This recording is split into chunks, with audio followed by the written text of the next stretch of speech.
Alors on se retrouve pour le Game Shop du mois au Planète Jeux d'Avignon. On est avec le vendeur Brice. Bonjour Brice. Bonjour, bienvenue. Est-ce que tu veux nous présenter un peu le magasin? Ouais, donc c'est une boutique qui a ouvert il y a 8 ans de ça, septembre 2006. Pas par moi. Moi j'ai repris le flambeau il y a 2 ans. J'ai racheté le magasin après que l'ancien propriétaire a décidé de revendre tout simplement.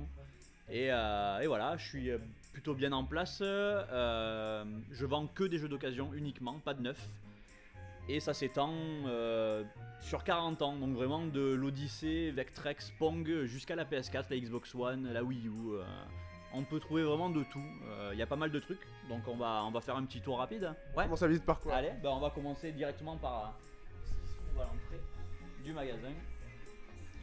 Donc là, il y a une vitrine consacrée à Nintendo d'une manière générale. Donc Nintendo 64, Super NES, NES. C'est vraiment des jeux un peu random. Tout ce qui est jeu de rôle, RPG, j'ai une vitrine exprès vers le fond du magasin, on ira tout à l'heure. Voilà. Par les FM, je suis d'accord. À part, ouais, voilà, ouais, évidemment. Autrement, il y a vraiment de tout. C'est tout ce que les clients me mènent. Moi, je achète jamais rien en fait. Je fais jamais le tour des brocantes, des vides-greniers. C'est vraiment uniquement ce que les clients me ramènent. Je vois, il y a du japonais, de l'américain, de l'européen. Il y a un peu de tout. Parce que c'est quand même plutôt rare du manière générale qu'on me mène des jeux US. C'est beaucoup de jeux PAL forcément. Oui. Mais après, quand c'est des pièces un peu rares, là tu vois, j'ai du Turtles in Time version US. Ouais. Celui-là est assez hard à trouver en version PAL. Donc quand on me ramène ça, je le prends quand même. Voilà, ça reste une belle pièce. FF5-6 pareil. Le fameux Lord of the Ring du joueur des greniers. Voilà, le fameux Lord of the Ring, c'est ça. Alors celui-là, bon, je sais pas s'il partira vite, mais bon, voilà. Il est là en tout cas. Parce que nous on l'a pas eu, faut rappeler ça. Chercher. Nous oui, on l'a jamais eu. Non, voilà. Malheureusement, ou je sais pas, ou heureusement, mais.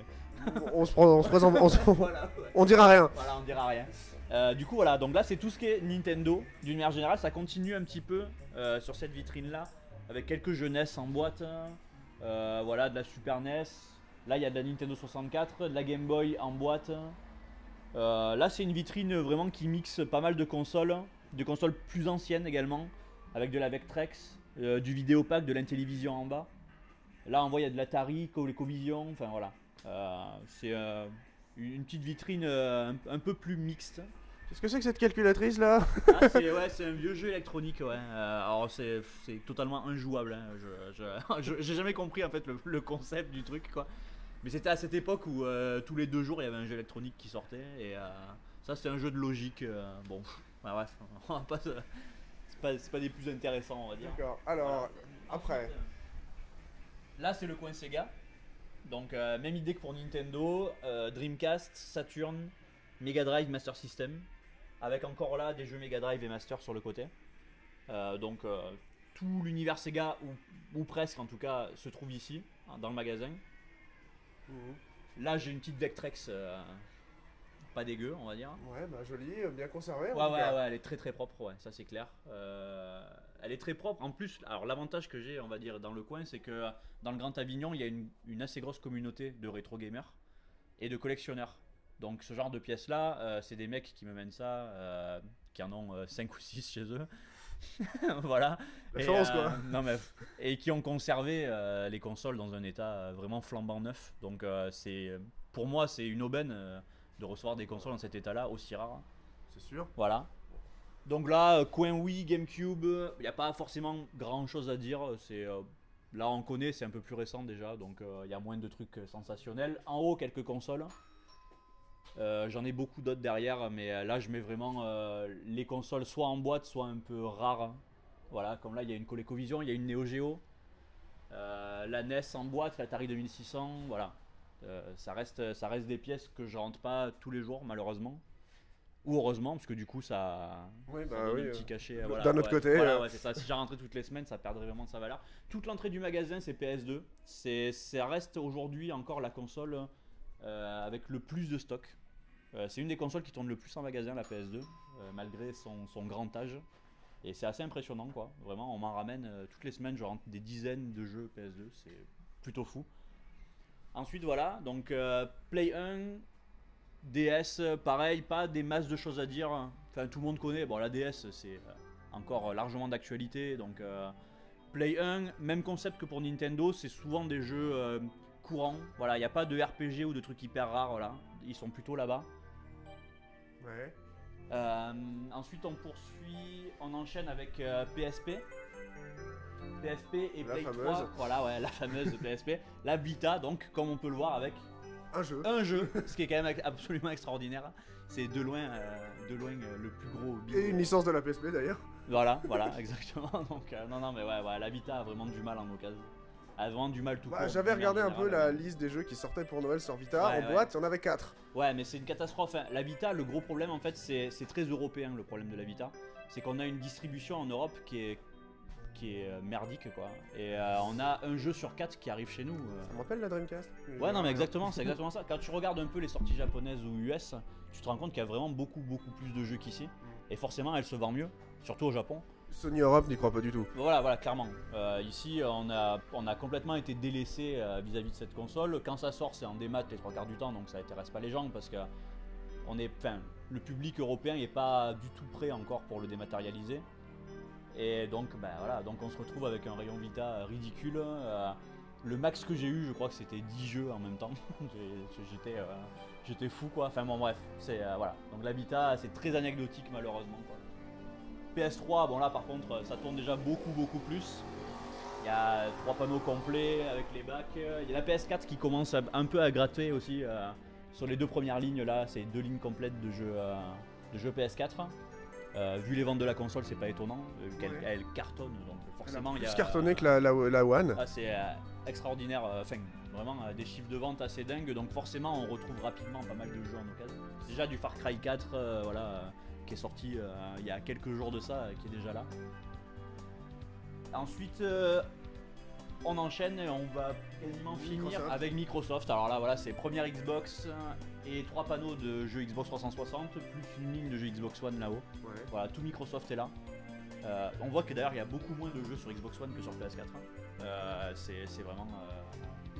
C'est un rapport c'est avec, exactement l'inverse en 2005. un rapport, exactement, c'est exactement ça. Là, vraiment, Sony a complètement renversé la tendance et est revenu à fond dans la course.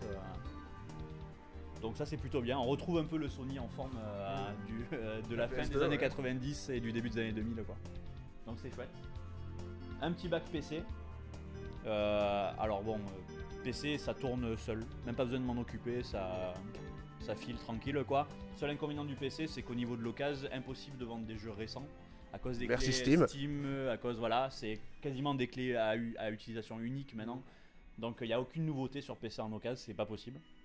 Du coup, je me retrouve. Alors moi, je m'en fous, ça me dérange pas vu que je fais pas mal de rétro, mais c'est souvent des jeux qui ont au mieux 3 ans, quoi, Ouais. pour les plus récents. Donc ça peut être gênant. Mais bon, voilà, il faut s'y faire. Maintenant, quand les gens achètent neuf sur PC, du coup, je leur conseille d'acheter en démat pour les jeux récents, puisque de toute façon, ils pourront pas les revendre, donc on va pas s'emmerder à avoir des boîtes. Et voilà, on a plus ou moins fait le tour, et donc on finit avec la vitrine qui attire souvent un peu l'œil. C'est tout ce qui est RPG en général est là-dedans. Ou alors, si c'est pas du RPG, c'est du jeu un peu plus rare déjà. Là, il y a du Axelay en boîte sur Super NES. Très très bon shoot 'em up de la Super NES, Axelay. Oui, c'est clair. Du coup, voilà, ça c'est par ici. Tous les jeux dans ce style-là, je les mets là, je les mets pas ailleurs parce que j'avais envie de consacrer vraiment une vitrine un peu plus tape à l'œil, quoi. Donc ça c'est là, avec des prix du coup forcément un peu plus élevés que le reste du magasin. Mais c'est le marché, ça. C'est le marché, voilà.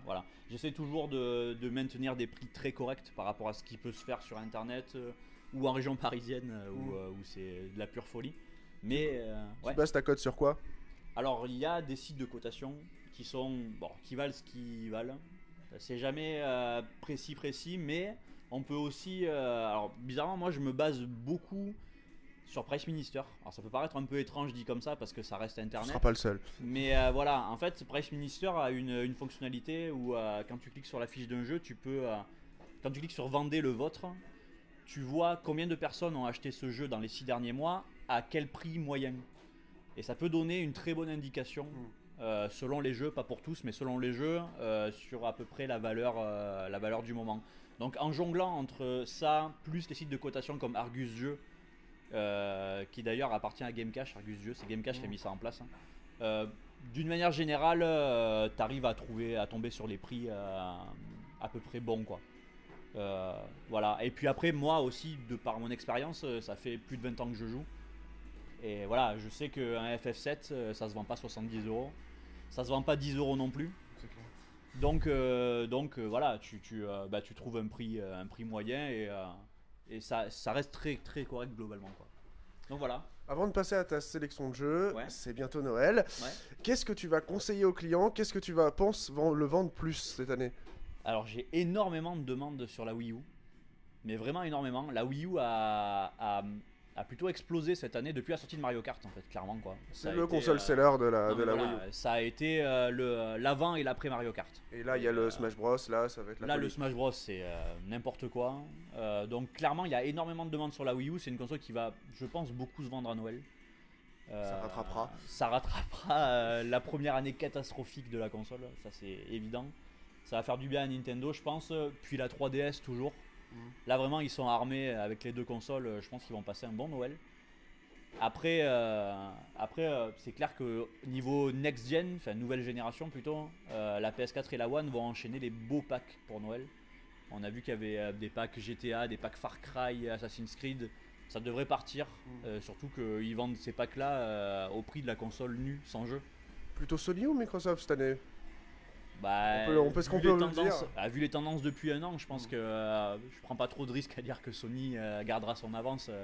Ça paraît évident. La PS4 est tellement bien partie que là, en l'état, je vois pas comment ça pourrait changer.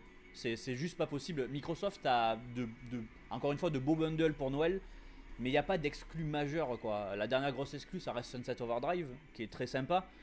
Un peu limité. Enfin, oui, voilà, c'est ça, t'en fais vite le tour et puis Il y c'est a une pas. Famous sur la console d'à côté en fait. Exactement, ben non, mais voilà, c'est ça tout le problème entre guillemets. Et Sunset Overdrive, c'est pas le genre de jeu qui fait vendre une console quoi. Donc l'année prochaine, Microsoft arrivera avec son Halo pour Noël. Je pense que déjà ça va faire beaucoup plus mal. Mais là, en l'état, cette année, Sony paraît complètement intouchable. Donc ouais, ils garderont leur avance, c'est quasiment certain. Et puis on le voit, il y a beaucoup plus de demandes côté PS4 que côté Xbox. Il y a un jeu que t'attends personnellement ou que tu vas acheter Cette pour fin Noël? d'année mais moi j'achète énormément de jeux, donc j'ai quasiment tout acheté déjà. Là le mois de novembre a été fou. Far Cry 4 est très bon. Dragon Age Inquisition aussi. Vraiment très bonne surprise. Evil Within? Evil Within, ouais, en octobre a été vraiment chouette. En octobre, il y a eu l'ombre du Mordor aussi. Gros coup de cœur que j'attendais pas plus que ça. Et j'ai vraiment accroché ce mix entre Batman, Arkham City et du Assassin's Creed. Très bien. L'Assassin's Creed, justement. Alors, les deux Assassin's Creed. Voilà, même. alors ouais, voilà, cette année on en a deux. Le Unity, je préfère pas en parler. Je l'ai un peu mauvaise contre Ubisoft. Le jeu est très bon en soi. Il est sympa à jouer. Ils ont fait un énorme travail voilà, de modélisation, de tout ce qu'on veut. Mais Faut avoir une One ou une PS4 pour y jouer. et encore, j'y joue sur PS4 honnêtement. Et le framerate est vraiment catastrophique quoi, encore aujourd'hui. Donc je vais attendre encore 2 ou 3 patchs je pense avant de lancer le jeu quoi. Il y a le Rogue, toi en attendant, de toute façon. Qui Voilà, est oui. un peu spécial, lui. C'est Non, mais plutôt ouais, un clone du précédent. Bah c'est un Black Flag 1.5. Ouais, clairement. Hein. Mais il est très bon. Il est quand même. Au final, je m'amuse plus sur le Rogue que sur le Unity pour l'instant. Mais c'est pas grave, voilà. On a tellement de belles sorties cette fin d'année. Là, en plus avec le Smash, comme tu disais, qui arrive, ça va occuper pas mal de soirées, je pense. Donc voilà, on a une belle fin d'année et 2015 est déjà rempli jusqu'à la gueule de futurs hits, quoi. En tout cas, voilà. Quand tu vois les sorties qui arrivent pour l'année prochaine. On va passer une année folle. Ok, bon, on va finir par ta sélection de jeux. Ouais, allez. Qui vient de la collection du magasin. Ouais. Alors, qu'est-ce que tu nous as choisi? Alors, j'ai choisi Demon's Crest sur Super Nintendo. Montre-le à la caméra. Hop. Demon's Crest, donc la suite de Gargoyle's Quest, un jeu sorti sur Game Boy à l'époque. Il y a eu Gargoyle's Quest 2 sur NES aussi, voilà. Et c'est une série que j'affectionne vraiment, qui met en scène Firebrand. C'était un ennemi dans Ghouls and Ghosts. Enfin, l'ennemi, on va dire. Bon, c'était pas le boss final, mais voilà, c'était un des ennemis les plus charismatiques. Et ils en ont fait un spin-off avec ce personnage-là, qui est une espèce de gargouille. Mais c'est plus tout à fait le même genre de jeu, c'est plus du tout du Non, Ghosts and Goblins. Plus du tout, non. La licence était plus orientée RPG, aventure, un peu à la Castlevania. Plateforme hardcore. Voilà, ouais, c'est assez difficile, ouais. Voilà, il y a quand même une grosse dominante RPG, surtout dans celui-ci. Dans le premier Gargoyle's Quest, pas trop. Dans le 2, déjà, il y en avait eu pas mal, avec pas mal de villages à explorer à l'ancienne, comme dans les JRPG d'époque. Et là, celui-ci pousse encore le truc un peu plus loin. Et c'est un jeu extraordinaire, c'est un jeu très difficile à trouver maintenant. Tu le vends à 100 €, on peut dire. Voilà, je le vends à 100 €. Alors pour que je vende un jeu à 100 € en loose, c'est que vraiment j'en ai pas souvent. Très difficile à trouver, mais je le conseille vraiment à tout le monde. À l'occasion, il faut le tester, quoi. Ça fait partie pour moi des indispensables de la Super Nintendo, au même titre qu'un Super Castlevania 4. Voilà, très bon. Ensuite, Vagrant Story. Alors Vagrant Story, c'est une pure tuerie, quoi. C'est pour moi le Squaresoft de la Play 1, pour dire. Sachant qu'il y a les Final Fantasy. Sachant qu'il y a les Final Fantasy et qu'il y a beaucoup d'autres choses aussi. Ouais. Mais j'ai toujours désespérément attendu une suite à ce jeu, qui n'arrivera probablement jamais, mais un chara-design de folie, un gameplay mais d'une profondeur folle, avec un système de combat vraiment innovant, où tu appuies sur le bouton d'action, ça crée une sphère autour du personnage, ça met l'action en pause.